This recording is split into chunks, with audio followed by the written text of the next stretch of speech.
Everyone, welcome back to my daily blog routine. তো এটা হচ্ছে আমার আফটারনুন স্টোরিজ। কিছু কিছু কাজ দেখবে অনেকটা পেন্ডিং থাকে, তো মনে হলো এই কাজটাকে আগে আমি করে নিই। কেন কি রাতুল আসতে অনেকটাই লেট আছে, মানে প্রায় 12টার মধ্যে ওর স্কুল থেকে চলে আসছে, ওর যেহেতু ফার্স্ট টাইম এক্সাম চলছে।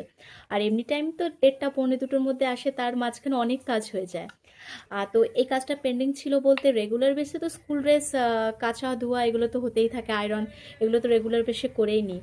আর তার সঙ্গে ওই যে আমাদের কটা জামা, সেইগুলো একদমই আয়রন করা হচ্ছে না, মানে হয়ে উঠছে না বলতে গেলে। এই 3 দিন ছুটি ছিল, তো একদম রিল্যাক্সে মানে টাইমটা কেটেছে।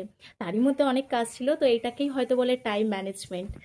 তো টাইম ম্যানেজ করে সব কিছু করতেই হয়, আমরা যারা বাড়িতে থাকি ছোটো মোটো কাজ তো থাকেই। তো তার মধ্যে এই একটা কাজ, প্রথম প্রথম জানো তো, আমি যখন এখানে এসেছিলাম সেভাবে ভালো করে আয়রন করতে পারতাম না। হ্যাঁ, আমি স্কুল যাওয়ার আগে তখন আমাদের স্কুল ড্রেসগুলো করতাম। তো এখানে এসে মায়ের কাছে শেখা, তো দুটো মায়ের কাছে কিছু না কিছু শেখা আমার। তো এখানে সেই আয়রনটা শেখা। পরীক্ষা ভালো হয়েছে তো? না মাথায় শুধু ঘুরছিল আইসক্রিম আইসক্রিম? হ্যাঁ, না মাথায় ঘুরছিল আইসক্রিম, ফ্রিজে আইসক্রিম আছে বলে। কেমন হয়েছে পরীক্ষা? আজকে কি ছিল? হ্যাঁ, তাহলে ভালো হয়েছে। হ্যাঁ হ্যাঁ, এবার হাত মুখ ধুয়ে ভালো করে ফ্রেশ হয়ে তারপর আইসক্রিম। আর বিকেলবেলা এসেছি আমি গাছে জল দিতে, দেখো গাছগুলো কি অবস্থা হয়েছে। তবু কি জানো তো, এই জবা গাছগুলো একটুখানি ছাওয়ার দিকে আছে, একটু মানে সাইডে ঘাস ফাঁস হয়েছে, তো সেই কারণে না আমি আর ঘাসগুলো এখন তুলি না, দুদিন পরে তুলবো। তো গাছগুলো ঠিকঠাক আছে।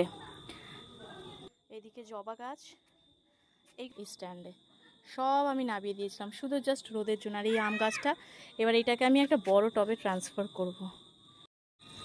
রাত্রের সময় কাগজ ফুলটা দেখো, মানে মানে সন্ধ্যের, রাত্রির নয় তো।